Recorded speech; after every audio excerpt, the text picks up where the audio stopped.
c'était la pause pédagogique, mais là on appuie à nouveau sur play et donc ça repart.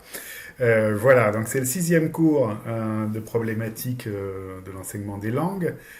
Donc on arrive à peu près au milieu, vous commencez à voir à peu près vers où on va, hein, je veux dire, j'imagine.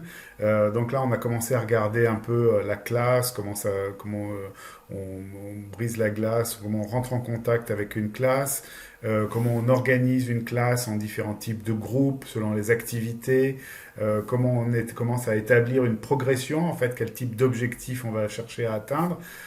Et là, on avait exploré un premier cours de FLE, donc qui commence souvent, très souvent même, par les relations de civilité, les salutations, bonjour, comment ça va, bonsoir, etc. Et les présentations, je m'appelle un tel, et ainsi de suite. Donc des choses très très classiques en fait. Depuis le début des approches communicatives, c'est comme ça qu'on fait. Donc on part d'objectifs qui sont immédiatement réemployables pour les apprenants, c'est-à-dire qu'ils vont pouvoir réutiliser dans la vie quotidienne. Donc on essaie de se projeter un peu dans ce qu'ils vont faire avec la langue. Hein, donc évidemment, si ce sont des gens qui vont en France, qui viennent en France en venant, je sais pas, du Mexique, de Chine ou d'ailleurs, ils ont des chances de voir se repérer dans un quartier, demander leur chemin, commander dans un restaurant, découvrir différentes régions de France, par exemple. Et si c'est des gens qui restent plus longtemps, bon, ils ont probablement des chances d'avoir affaire à la fameuse administration française, et donc il faut qu'ils soient capables d'entrer dans une administration, de remplir un formulaire, de chercher un travail, de chercher un logement, etc. Toute une série de choses qui sont un peu moins fun que ce qu'on fait quand on fait du tourisme, mais qui vont être très utiles. Donc on va regarder un peu en détail tout à l'heure le cours fait par l'Alliance française, le MOOC fait par l'Alliance française sur le niveau A1. Vous verrez on en a plusieurs. Il y a plusieurs MOOC faits par l'Alliance française qui sont actuellement en ligne, qui sont bien faits, qui sont assez intéressants parce qu'ils ont des choix pédagogiques affirmés, en fait, avec un certain type de graphisme, avec un découpage des séquences aussi assez intéressant. Donc on va s'inspirer un peu de leur progression et de la manière dont ils découpent dont ils rythment leurs séquences, leurs unités. C'est intéressant effectivement à regarder. Et puis on va travailler pas mal sur l'oral en fait, toujours avec nos collègues belges en fait, voir comment on fait pour travailler sur la production orale et la compréhension orale. Parce que évidemment c'est aussi quelque chose sur lequel il faut probablement plus mettre l'accent que l'écrit, hein, je vous l'ai dit bien des fois, hein, l'oral est premier dans la langue, la première forme de toute langue c'est de l'oral, hein, c'est l'oral, et en même temps c'est quelque chose d'éventuellement un peu angoissant pour les élèves parce qu'ils n'ont pas les mêmes ils n'ont pas les mêmes possibilités de revenir sur l'oral. Hein. Les paroles s'envolent, comme on dit. Les écrits restent, par contre. Alors, en compréhension écrite, l'activité de compréhension écrite est plus rassurante, évidemment, pour des apprenants parce qu'ils peuvent revenir en arrière, le texte est présent sous leurs yeux, ils peuvent aller chercher un mot dans un dictionnaire, faire plusieurs hypothèses, prendre le temps de comprendre, alors qu'à l'oral, ça passe très très vite et il faut comprendre immédiatement ou au moins être capable de repérer un certain nombre d'informations dans un texte oral. Hein. Comme par exemple, si vous écoutez les annonces dans une gare, vous devez être capable de repérer le numéro de votre train, l'heure à laquelle il part et de quel quai il part, pour avoir une chance de survivre dans cette fameuse gare et d'attraper votre train au bon moment.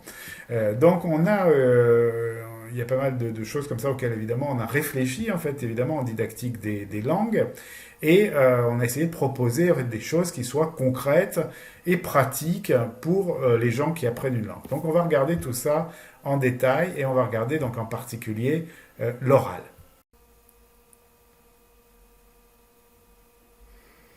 Voilà, donc on reprend le fil du cours de nos collègues de l'Université de Liège, hein, donc la partie sur l'oral, l'oral en pratique.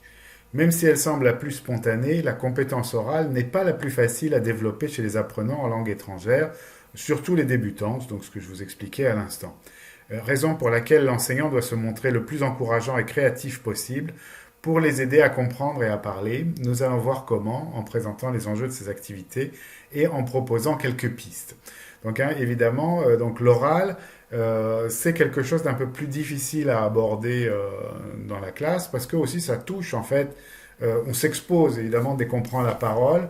On en dit beaucoup sur soi, hein, je veux dire, la manière dont on parle, voilà, même si on est en langue étrangère, on peut être dans une situation d'insécurité linguistique où on va avoir peur de faire des erreurs, peur d'être ridicule, on va aussi avoir cette difficulté de l'interaction en fait, interaction qui peut être assez différente d'une culture à l'autre.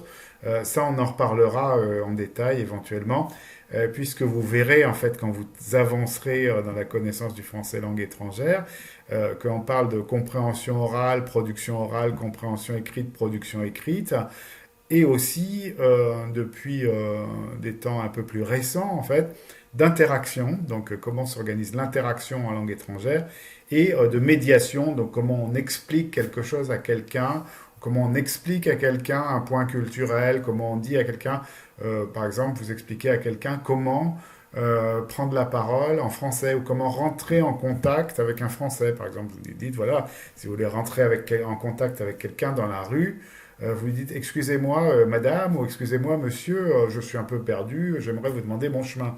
Donc il y a des manières de faire les choses qu'on doit apprendre, évidemment. Et ça, là, on est dans éventuellement dans de la médiation, hein, quand on explique aux gens comment expliquer un concept, comment procéder à une interaction sociale dans une langue. Vous voyez que ça peut être assez différent selon les cultures. Laurence Véry, donc, qu'on va voir tout de suite, elle est professeure de français langue étrangère à l'Institut supérieur des langues vivantes de l'Université de Liège, où elle coordonne par ailleurs les projets internationaux et les stages d'été. Au fil des années, elle s'est spécialisée dans la didactique de l'oral et anime des ateliers sur les registres de langue et le français parlé. Donc aussi, vous verrez que la langue parlée, elle peut s'écarter beaucoup de la langue écrite et que ça va être une source de difficulté évidemment pour les apprenants. Quand vous apprenez, ça vous est tous arrivé peut-être, probablement, vous apprenez une langue dans votre pays d'origine, puis vous partez dans le pays où on la parle, vous la parlez et vous vous rendez compte que la langue que vous avez apprise, finalement, c'est une langue un peu livresque, un peu dépassée, pas très branchée. Donc il peut y avoir plein de questions autour de ça. Et vous pouvez très bien avoir du mal à comprendre les gens de votre âge en anglais ou en américain ou en arabe ou dans n'importe quelle langue que vous avez apprise, simplement parce que c'est leur langue maternelle. Et ils ont une manière de parler particulière. Ils parlent éventuellement l'argot, ils parlent éventuellement des variantes locales, ils parlent éventuellement très vite ou avec des mots que vous ne connaissez pas.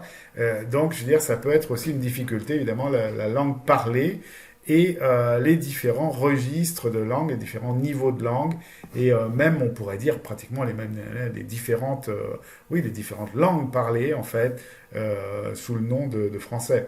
Je veux dire, vous finirez cette vidéo un de ces jours sur le français d'Aya Nakamura. Vous verrez que évidemment des étrangers qui arrivent, je sais pas, des Britanniques ou des Américains ou autres, vont avoir du mal à comprendre le parler des banlieues de Paris ou des banlieues de Marseille. Je veux dire, pas seulement pour des questions d'accent, mais aussi pour des questions de lexique, d'esthétique, de choix esthétique, de tournure de phrases, etc. Donc dans les vidéos qui suivent, nous proposons d'écouter Laurence Véry et de la suivre dans sa classe pour faire le point sur le développement des compétences orales dans la classe de FLE. Elle va répondre aux questions que vous vous posez sans doute lorsque vous vous apprêtez à exploiter des vidéos ou à donner la parole à vos apprenants. Voilà, donc Laurence Véry, on l'écoute.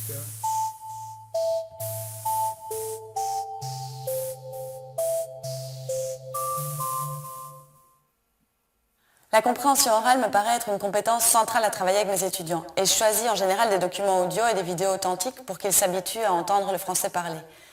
Auriez-vous des conseils pour bien mener des activités de compréhension orale en classe ? Donc cette compétence est souvent mal vécue par une partie des étudiants. Elle est vécue comme stressante, contrairement à la compréhension écrite, plus rassurante, parce que le support est présent et concret. Dès lors, il nous faut, nous, les enseignants, rendre l'exercice rassurant, utile et non stressant. Pour ce faire, quelques conseils, quelques stratégies pour améliorer les représentations de l'apprenant auditeur sur la compréhension orale. L'aider à cibler l'objectif de la compréhension orale et l'aider à distinguer des pratiques d'expression et de compréhension. Donc d'abord, l'aider à améliorer ses représentations, c'est l'aider à passer de l'approche sémasiologique, une approche analytique, donc tout segmenter, tout comprendre, à une approche homasiologique comme en langue maternelle, compréhension globale, en anticipant le contenu. En effet, il faut convaincre l'auditeur qu'il peut anticiper la compréhension et qu'il peut très bien ne pas tout comprendre pour bien comprendre. Pour ce faire, on peut utiliser des documents sonores avec des défauts, des blancs, des bruits de fond. C'est très rassurant pour l'auditeur qui verra cet exercice de manière moins effrayante, entre guillemets. Certains auditeurs sont tellement stressés qu'ils démobilisent une partie de leur savoir-faire dans cet exercice. Ensuite, nous pouvons aider l'apprenant auditeur à cibler l'objectif de la compréhension orale. On peut travailler sur un document pour le plaisir, une chanson en fin de cours par exemple, pour améliorer un savoir-faire nécessaire à l'apprenant, un exercice de prise de notes, etc. Enfin, nous pouvons aider l'apprenant à distinguer des pratiques d'expression et de compréhension. Trop souvent, les apprenants sont dans un schéma « je ne répète que ce que je comprends ». Or, il est prouvé que ces deux savoir-faire, l'expression et la compréhension, sont des aptitudes indépendantes. Physiologiquement, les aires de Wernicke, la compréhension du langage, le cortex auditif, est à un endroit différent de l'aire de l'encodage et de production, l'aire de Broca. Il suffit d'observer les enfants pour constater qu'ils peuvent connaître beaucoup dans une langue étrangère et ne pas la parler. À l'inverse, une personne peut plus facilement s'exprimer que comprendre. De plus, nous devons veiller à déterminer le plus clairement possible les objectifs de la compréhension pour l'apprenant. Comment ? En ciblant, nous les enseignants, des situations d'écoute. Il faut adapter les situations d'écoute aux besoins et au vécu des auditeurs. Avec un public Erasmus, un public universitaire supposé intéressé par l'actualité, l'écoute de revues de presse européennes a pour objectif de les tenir informés sur l'Europe et sur le monde. Avec un public de réfugiés, par exemple, de courtes séquences illustrant un dialogue entre un administratif et un administré, une demande de carte de séjour, s'avèrent judicieux dans un premier temps. En aidant aussi l'apprenant à mieux écouter en mobilisant ses connaissances, qu'elles soient référentielles, donc des noms propres, une information sur le sujet qui va être entendu, sociolinguistique, quel type de discours est-ce, une conversation familière, un discours politique, quel niveau de langue est-ce que ça va être, ou bien des compétences socio-psychologiques, qui est le locuteur, un personnage médiatique, un intellectuel connu.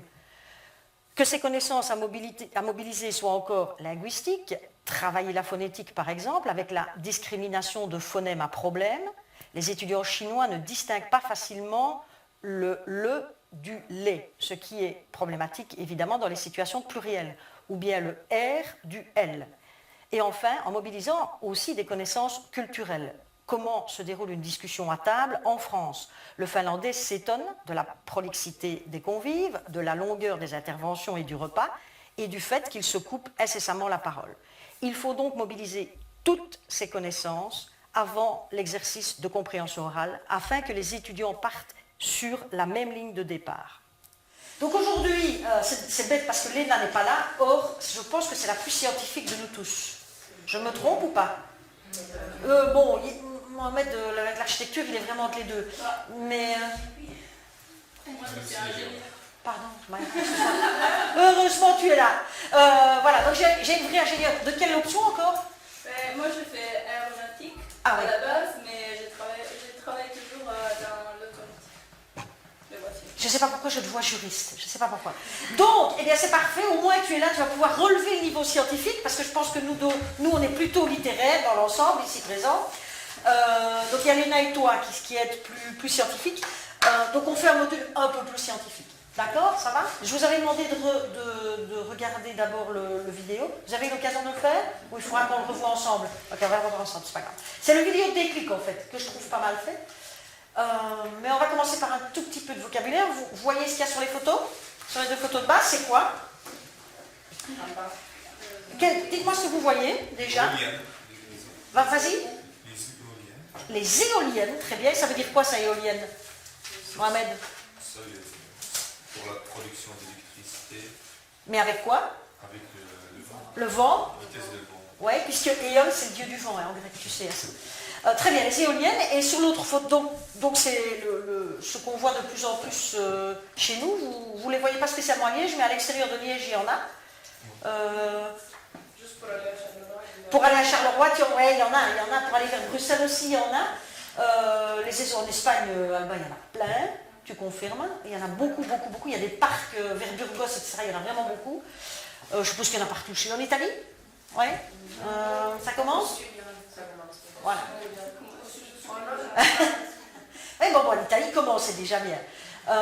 Voilà, donc ce qu'on appelle les énergies, plus globalement, on appelle ces énergies-là comment? Les solaires, les éoliennes, on les appelle les énergies renouvelables. Elles ont aussi une couleur verte. Ouais, ok, très bien. Je ne sais pas comment vous le faites chez vous. Et donc l'autre image, c'est une prise de courant. Et quel est le verbe, Julia, pour brancher et débrancher? Vous n'oubliez pas ça. Brancher, débrancher. Ça va? Une prise. D'accord? Alors, dans les disciplines scientifiques, bah, évidemment, puisque Mayra est là, vous me rappelez les grandes disciplines scientifiques? Je vous aide un peu au verso. Je vous ai mis la première lettre. Alors, quelles sont les grandes disciplines en sciences? Je peux étudier quoi? Si je m'inscris en sciences, la chimie, la biologie. Je peux étudier la physique. Je peux étudier quoi aussi? Alors, ça j'ai mis parce que c'est une nouvelle discipline. Enfin, plus si nouvelle que... Oui, les sciences biomédicales. C'est quelque chose qui marche pas mal à Liège. En aidant enfin l'apprenant à varier et à adapter ses façons d'écouter en fonction des objectifs désirés. Il existe en effet 4 approches, 4 manières d'écouter, et on doit exploiter chacune d'elles au moment opportun. On peut pratiquer en classe une écoute sélective, apprendre à ne garder que ce qui est utile dans un document audio, une météo nationale et internationale, et ne vérifier que la météo en Belgique, par exemple. Ou bien une écoute globale, synthétiser une situation sociale en gros. Quand le fait a-t-il eu lieu? Ou qui sont les protagonistes? Qu'est-ce qui s'est passé? Une écoute aussi réactive, une troisième écoute, une écoute pour utiliser ensuite le document, une recette de cuisine, un mode d'emploi pour une photocopieuse, et enfin, la quatrième écoute, une écoute de veille, une écoute sans réelle compréhension, mais importante pour l'acquisition des phonèmes et de la prosodie de la langue étudiée, ainsi que pour l'identification du type de discours. Est-ce la météo, le journal, l'horoscope, une publicité, etc. Ajoutons que pour s'entraîner à écouter, on distingue 2 catégories de situations d'écoute. L'écoute des médias, une écoute sélective ou globale, et on peut travailler aussi le non-verbal avec la musique de fond, le nombre d'interlocuteurs, pour les plus faibles qui doivent justement identifier d'abord globalement le document. Et l'écoute interpersonnelle, un cours, une conférence, des interviews, des débats. Ici, les types d'écoute, les objectifs doivent être en rapport avec la situation. Une écoute globale pour prendre note, sélective pour comprendre des informations sur un changement d'horaire, de cours par exemple. Ici, soulignons l'importance de bien choisir ou bien créer les activités. Le choix se fait selon 2 critères. Soit on choisit un document parce que l'auditeur doit se préparer à atteindre un objectif communicationnel, il en a besoin, une conversation entre un employé administratif et un demandeur, un réfugié, une interview d'embauche pour préparer des apprenants à chercher du travail par exemple. Il y a là un objectif communicationnel clair. Soit le document audio entraîne les apprenants à un type de compréhension orale particulier. Discriminer les noms d'une région dans un spot touristique, reconnaître des chiffres dans un résultat de tirage au loto, etc. Je vous ai mis quelques petits mots de vocabulaire, quelques petits concepts plutôt, pour voir si vous les connaissez. Ce sont des concepts qui sont dans votre vidéo d'étude. Ok? L'économie linéaire, l'économie circulaire, l'économie de la fonctionnalité, le verbe puiser, le verbe générer, d'accord? Un système viable, un entretien, l'entretien en général, d'accord? L'obsolescence programmée, un fournisseur, un usager, je ne sais pas pourquoi j'ai mis une, vous pouvez changer, un usager, et l'adjectif pérenne. Alors, il y a certainement des termes que vous connaissez, d'autres pas. Est-ce que, voilà, donc les 3 premiers termes, ce sont des termes que vous allez découvrir dans la vidéo. D'accord? Le verbe puiser, ça vous dit quelque chose? Ça, c'est épuiser. Puiser, c'est aller chercher, voilà, prendre, générer, ok? Circuler, créer, produire, très bien. C'est quoi un système viable? Julia, un système viable, c'est quoi? Non?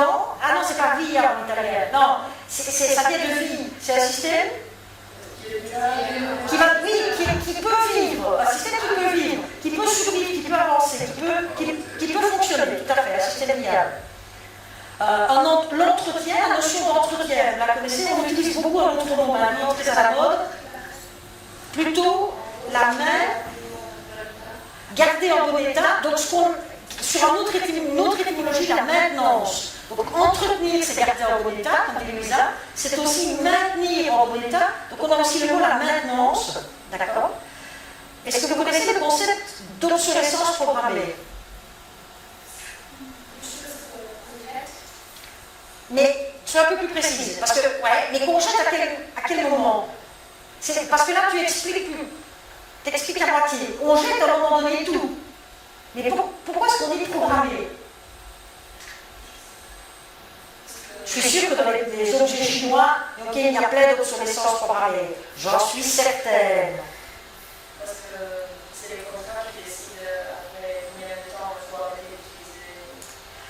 Un contrat ou un truc étrange dans ton appareil qui fait qu'au bout de 6 ans, ça s'arrête. Vous avez remarqué que vos portables, vos GSM, ils s'arrêtent au bout de combien d'années? 3 ans, 4 ans, c'est presque systématique. Et jour pour jour, ils s'arrêtent. Hein. On dit que c'est programmé. D'accord? Donc l'obsolescence, c'est le vieillissement. Obsolète, l'adjectif obsolète, c'est un adjectif qui veut dire vieux. Donc le vieillissement est programmé en fait. Donc à un moment donné ça s'arrête, c'est programmé pour s'arrêter. D'accord? On discute beaucoup ça dans le monde de la consommation. D'accord? Un fournisseur, donc un fournisseur c'est quoi? C'est quelqu'un qui vous offre un service, c'est qui offre un service contre de l'argent, on est d'accord. Hein. Un usager, vous êtes des usagers de la tech par exemple, c'est un mauvais exemple aujourd'hui, mais vous êtes des usagers de la tech, donc ça veut dire que vous êtes des consommateurs, des utilisateurs, très bien.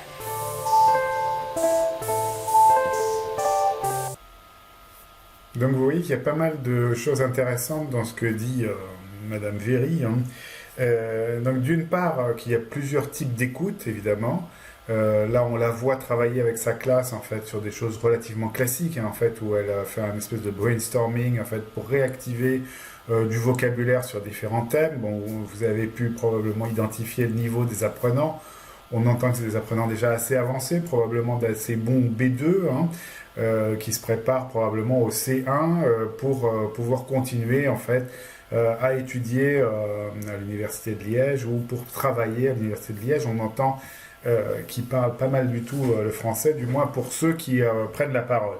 D'autre part, on voit qu'elle rebrasse en fait du vocabulaire, au départ avec des images qui permettent de déclencher des choses. Donc là, on est dans de la production orale et de la compréhension orale. Il y a une bonne interaction orale dans la classe.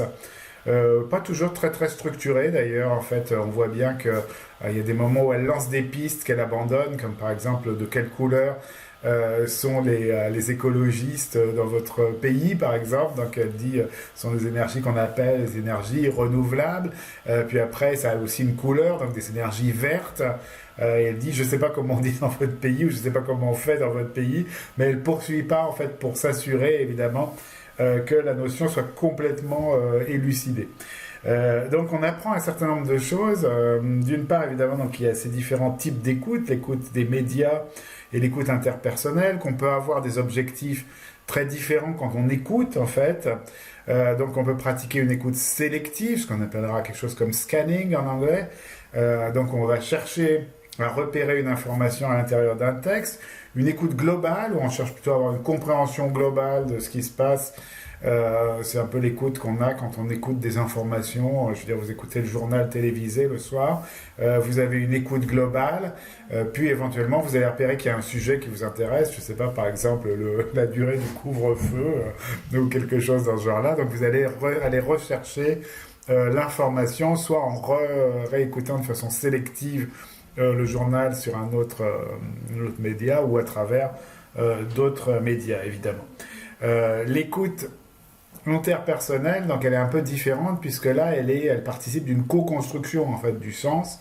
Hein, je veux dire, quand vous écoutez quelqu'un qui parle, vous avez toujours la possibilité de lui poser des questions, de revenir dans de l'interaction en fait. Et là, c'est ce qui se passe dans ce qu'elle pratique. Hein. L'écoute globale, l'écoute réactive en fait, donc, et l'écoute de veille. En fait, où on écoute un peu comme un fond sonore, quelque chose, donc qui va permettre en fait de mémoriser, enfin, de travailler un certain nombre de choses. Mais on n'est pas dans le sujet principal de l'attention, on est dans la focalisation de l'attention.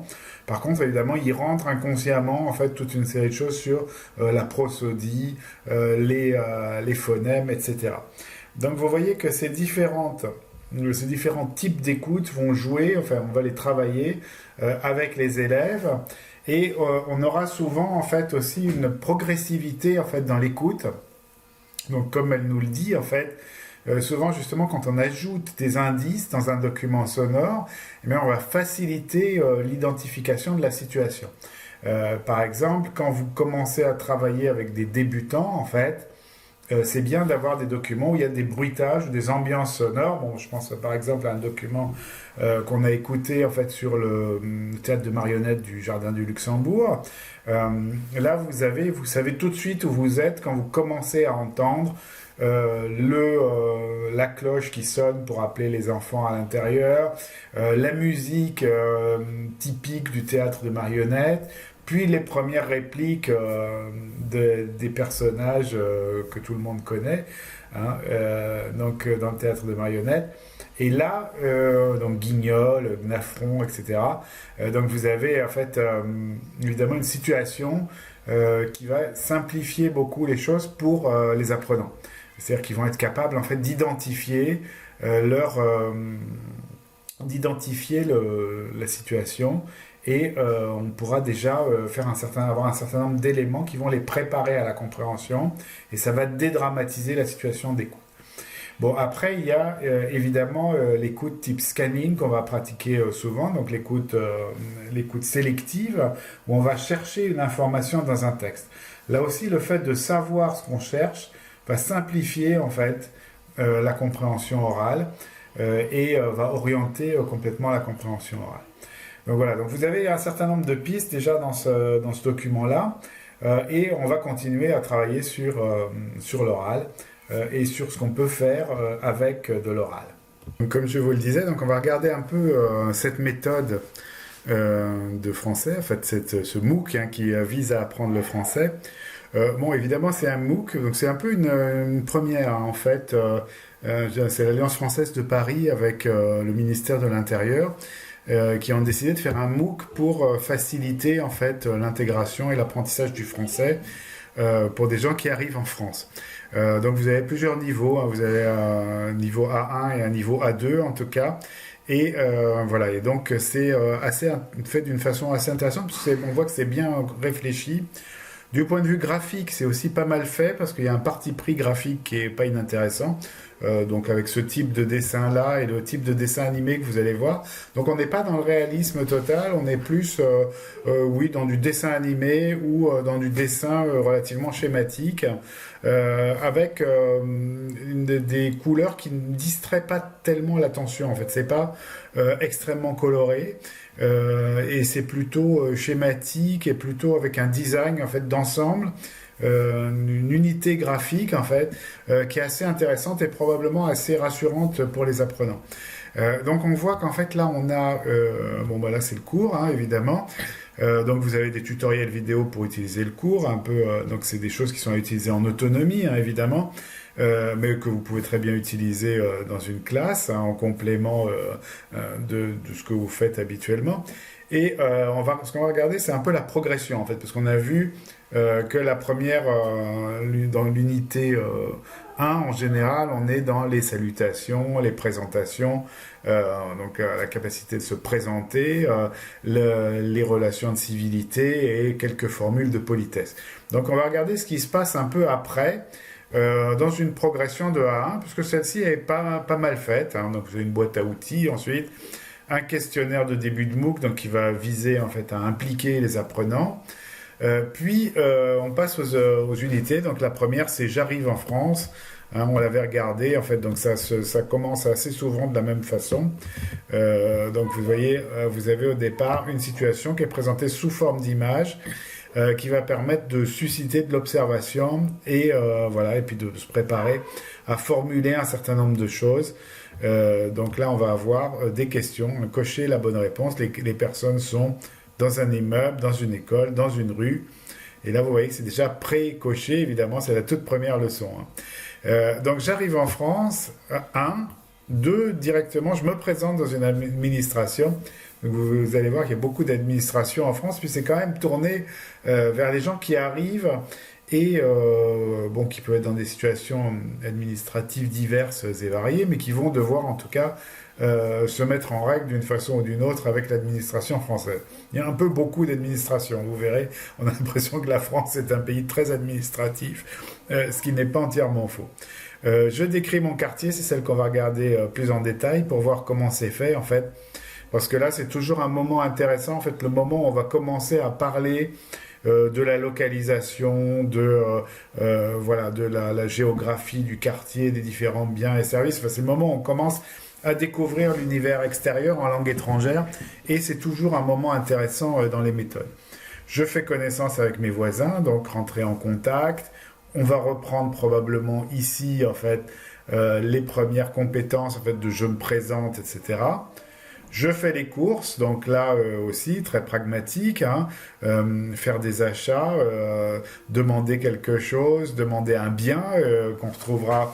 On retrouve tous ces objectifs-là évidemment dans le cadre européen commun de référence sous l'intitulé obtenir des biens et des services ou demander des biens et des services.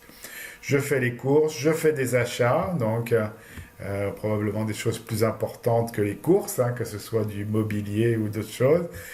J'organise un rendez-vous, je me loge, je voyage en France, je m'occupe de ma famille, je me soigne, je fais une demande administrative à nouveau, je cherche un emploi, je me forme, je découvre la France, je fais des projets.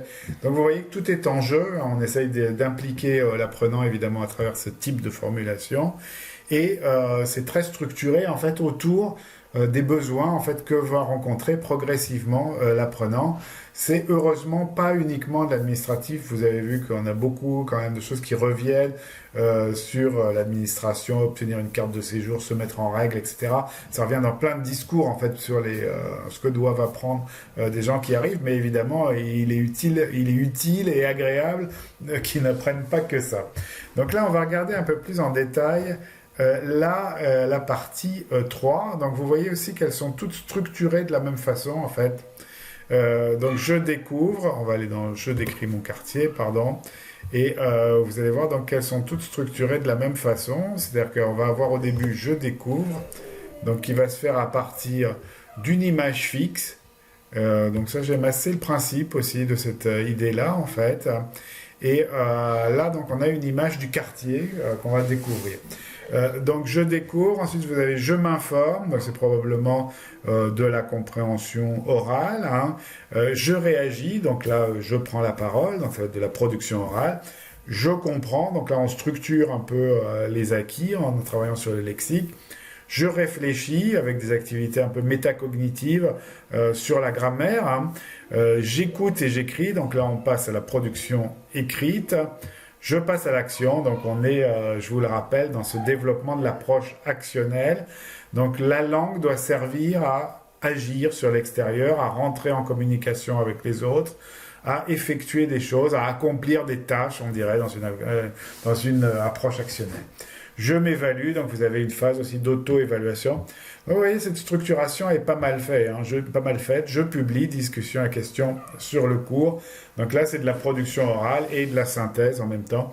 Donc vous voyez, c'est bien conçu, à mon sens, hein, la progression générale et les différentes rubriques. Vous voyez que ça varie un peu, en fait, qu'on a d'autres choses en fait, qui vont plus loin que la production écrite, la production orale, la compréhension écrite et la compréhension orale. Donc dans Je découvre, vous avez cette image du quartier. Donc vous voyez le nom du métro, on est à Belleville, voilà la bouche de métro. Et on voit un certain nombre de choses qui sont classiques dans une ville française. Bon, c'est malheureusement pas très authentique, ça pourrait être plus authentiquement Belleville. Je pense pas qu'ils aient. Alors, faudrait que j'aille voir de l'autre côté, mais moi je vois la rue de Belleville, du côté où il y a le café La Vielleuse, donc peut-être je suis un peu perturbé par cet axe-là. Donc vous voyez qu'il y a une poste, une boulangerie, un cinéma, une banque, voilà.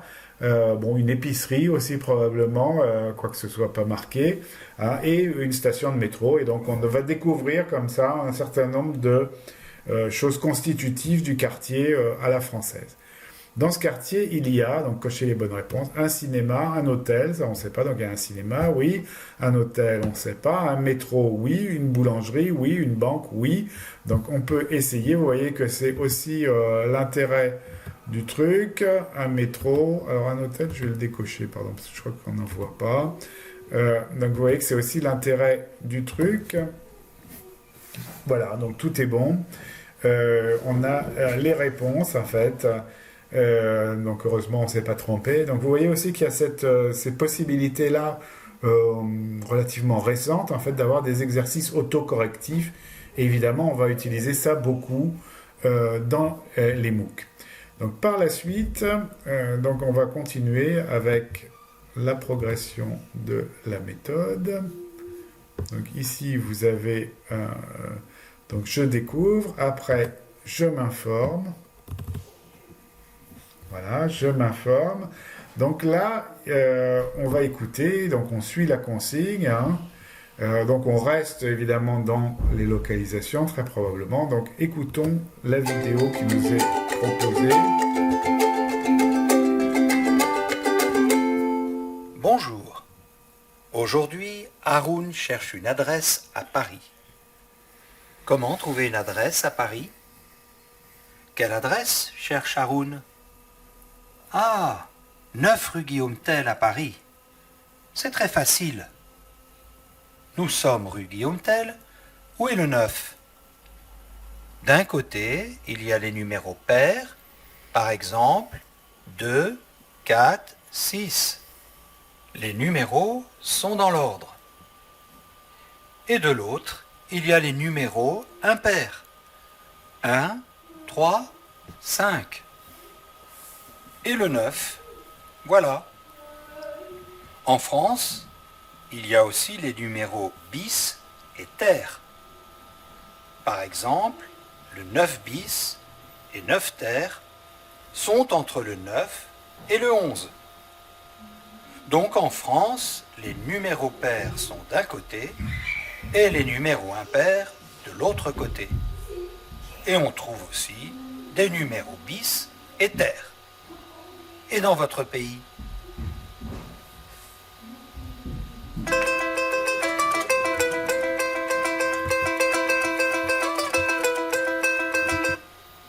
Voilà, donc vous voyez en fait, donc là on a une petite vidéo en fait sur le repérage. Bon, c'est le même parti pris graphique, hein, donc vous avez un dessin animé comme ça, simplifié. On n'a pas fait le choix, enfin ils n'ont pas fait le choix évidemment d'avoir des vidéos plus authentiques. Bon, là, elle est particulière, hein, cette vidéo-là. Donc, activité 2, 2 points possibles. Donc, il cherche une adresse. Il cherche le 9 rue Guillaume Tell. Validé. Bing. Voilà. Donc, on a les bonnes réponses. Donc, là, c'est de la compréhension globale, hein, évidemment. Alors, vous voyez qu'en fait, aussi, on n'est pas tout à fait... on est dans quelque chose d'un peu particulier, puisque là, on a déjà...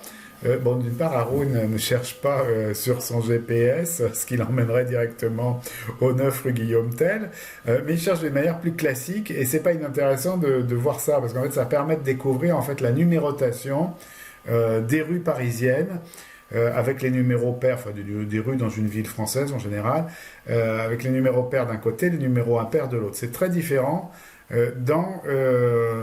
dans un certain nombre de pays, en fait, où on va avoir des numérotations qui correspondent à une distance et pas à l'ordre des maisons, en fait. Donc, je veux dire, vous pouvez avoir des numéros bien plus grands que ceux qu'on va trouver à Paris.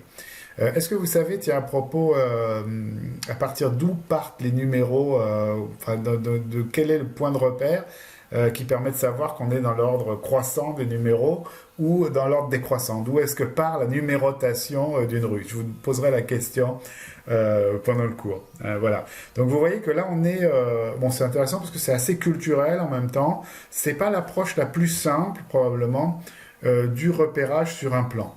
Mais ça apporte des choses en fait aussi de culture générale sur la numérotation des rues parisiennes, le repérage dans une ville française. Je réagis, on va voir ce que c'est. Donc là, vous avez de la compréhension écrite, hein, lisez ce témoignage. Vous aimez votre quartier et pourquoi? 3 internautes répondent à la question du jour. Hélène, 36 ans, pacsée, 2 enfants, responsable commercial. Bien sûr, j'adore mon quartier. Il y a un parc et un cinéma. Il y a aussi un supermarché, une banque et des boulangeries. Mais ma préférée, c'est la boulangerie Le Pain Doré. Michel, 42 ans, célibataire, sans enfant, ingénieur. Oui, j'aime mon quartier.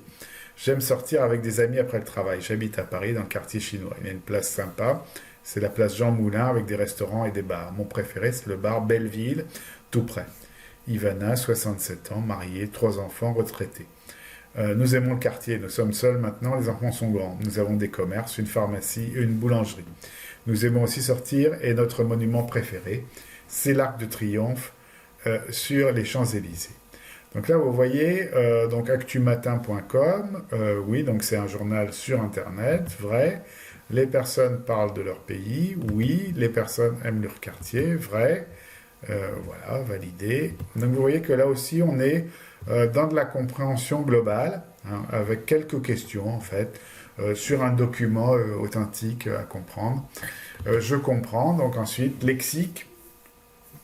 Alors là, ça m'a fait sourire quand je l'ai fait tout à l'heure, puisque évidemment, on est dans une situation un peu bizarre avec le confinement, hein. Donc les commerces, les services et les lieux de descente dans la ville, classés. Un supermarché, donc là on est dans l'essentiel, hein, donc oui je l'ai fait tout à l'heure, donc on a déjà les réponses. Commerce, des bars, culture ou sortie, bah, c'est non essentiel, c'est tout fermé, désolé pour vous. Voilà, donc bon ça me fait sourire, mais évidemment c'est pas très drôle, la période actuelle n'est pas très drôle. Voilà, donc vous avez là en fait du lexique en fait, et une typologie, en fait, donc on travaille sur la typologie ou la classification, en fait, et les hyperonymes en même temps. Donc pareil aussi, on est dans des activités en fait qui permettent d'apprendre des choses, mais en restant dans des choses assez globales. Je réfléchis sur la grammaire, donc on va regarder ce qu'il en est. Regardez la vidéo, écoutez Lucie.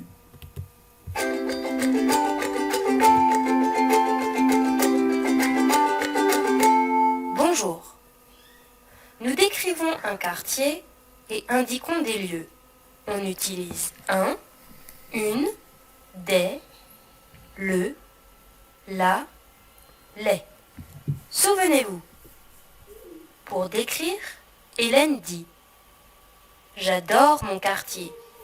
Il y a un supermarché, une banque et des boulangeries. » Hélène parle des lieux de son quartier. Réfléchissez. On utilise une, un et des avec un nom masculin, un nom féminin, un nom pluriel. Un avec un nom masculin, une avec un nom féminin, des avec un nom pluriel. Super. Souvenez-vous, pour nommer des lieux, Hélène dit « Ma préférée, c'est la boulangerie Le Pain Doré. » Michel, mon préféré, c'est le bar Belleville. Ivana, notre monument préféré, c'est l'Arc de Triomphe sur les Champs-Élysées. Réfléchissez. On utilise la, L', le, les, avec un nom masculin, un nom féminin, un nom avec voyelle, un nom pluriel.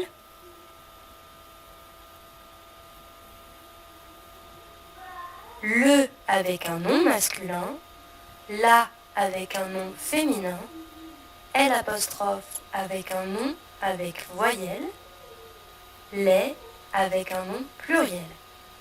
Bravo! Observez. Michel dit « Il y a une place sympa ».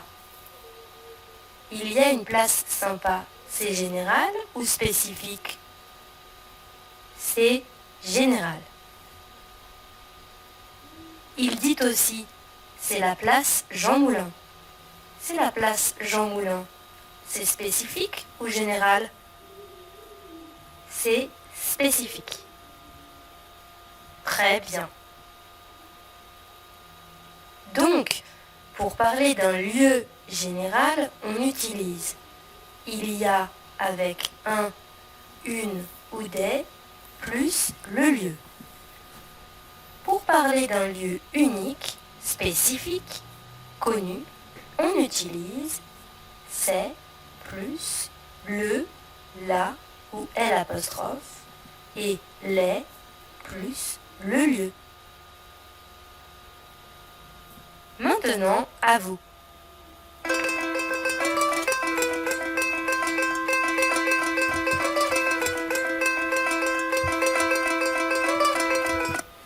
Voilà, donc vous voyez cet exercice de systématisation en fait sur les articles définis et indéfinis. Bon, il est pas mal fait, il est un peu complexe parce que bon, il y a aussi évidemment l'élision de l'article défini devant une voyelle, comme l'aéroport, des différents noms commençant avec une voyelle. On va employer le L apostrophe. Donc comme l'avion, l'aéroport, les litres, etc. Hein, donc vous avez, donc c'est intéressant de voir qu'en fait on fait aussi une systématisation en fait à partir de ça et qu'on essaie de conceptualiser en fait la grammaire à travers une série d'exemples. Vous voyez que là le corpus est déjà bien préparé en fait. Comme par exemple on dit il y a une place sympa, c'est la place Jean Moulin, donc vous allez avoir l'opposition entre l'article défini et l'article indéfini, entre le générique et le spécifique. Hein. Donc vous avez ce type de choses qui est pas mal fait aussi dans cette méthode. Donc ce sera intéressant pour la conceptualisation probablement de le reprendre. Bon là on n'est pas dans cette situation-là, mais si et admettons que vous utilisiez cette vidéo-là avec des élèves, mais après vous allez reprendre en fait sous forme de tableau des articles, de façon à les aider à conceptualiser l'ensemble de ce microsystème. Et ce sera intéressant pour eux certainement, et ça leur permettra d'éviter bien des erreurs sur l'emploi des articles défini et indéfini, qui est toujours quelque chose d'un peu compliqué en français. Donc après, donc vous avez de la production écrite, j'écoute et j'écris, regardez la vidéo, écoutez le professeur. Donc vous avez une vidéo.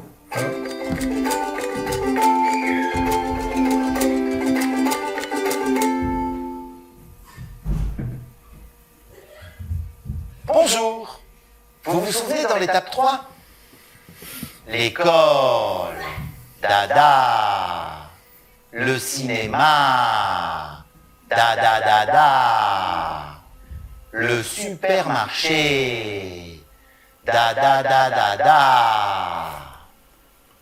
La dernière syllabe du groupe rythmique est toujours plus longue. Répétons.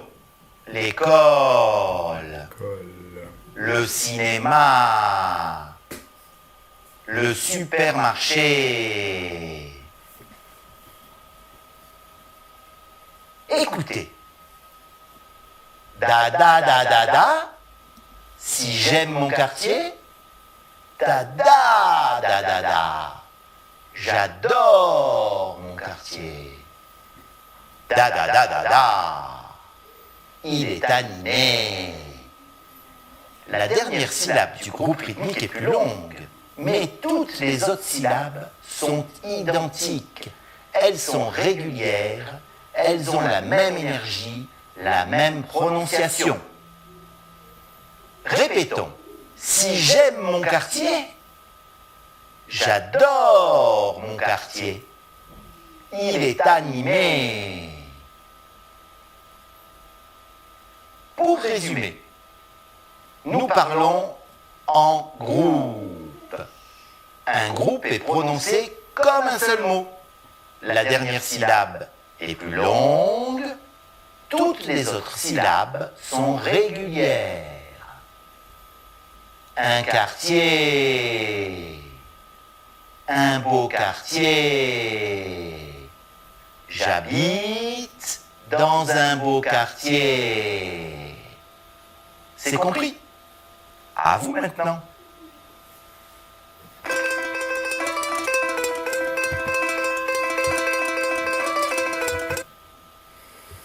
Voilà, alors là, vous voyez, bon, c'est de la prosodie, hein, en fait, donc ce dont parlaient nos collègues belges tout à l'heure. Donc évidemment, là, c'est des choses aussi qu'on fait beaucoup en début d'apprentissage. Donc corriger la phonétique, corriger la prosodie.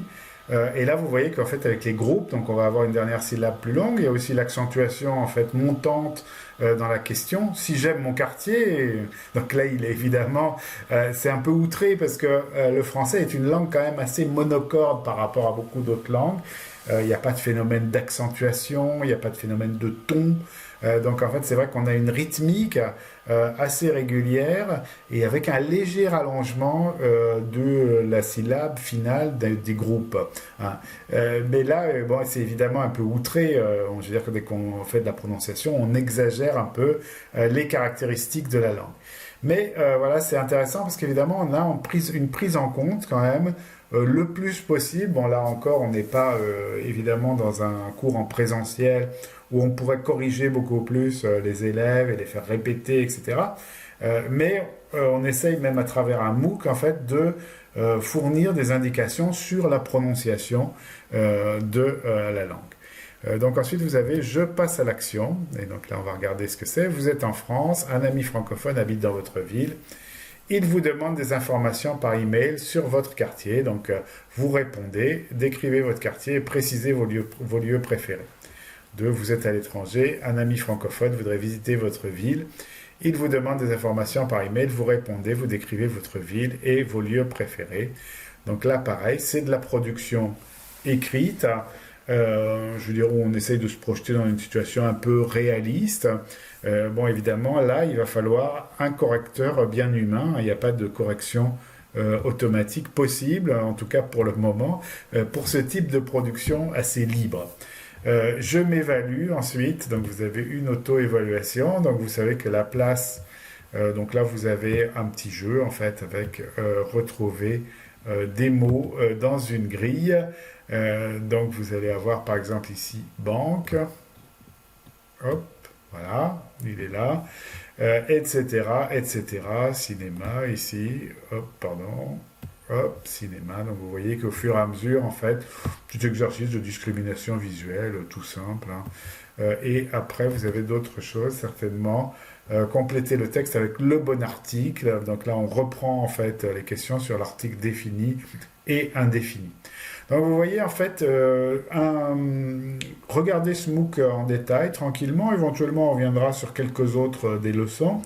Vous voyez que ça nous donne des idées en fait sur une progression assez typique en fait et différents types d'activités possibles avec les activités de découverte, de compréhension orale, de production orale, de production écrite, la mémorisation du lexique, des activités sur la grammaire et sur la réflexion métacognitive, la réflexion sur la langue, hein, et des activités sur l'action, sur l'approche actionnelle évidemment, et sur l'auto-évaluation.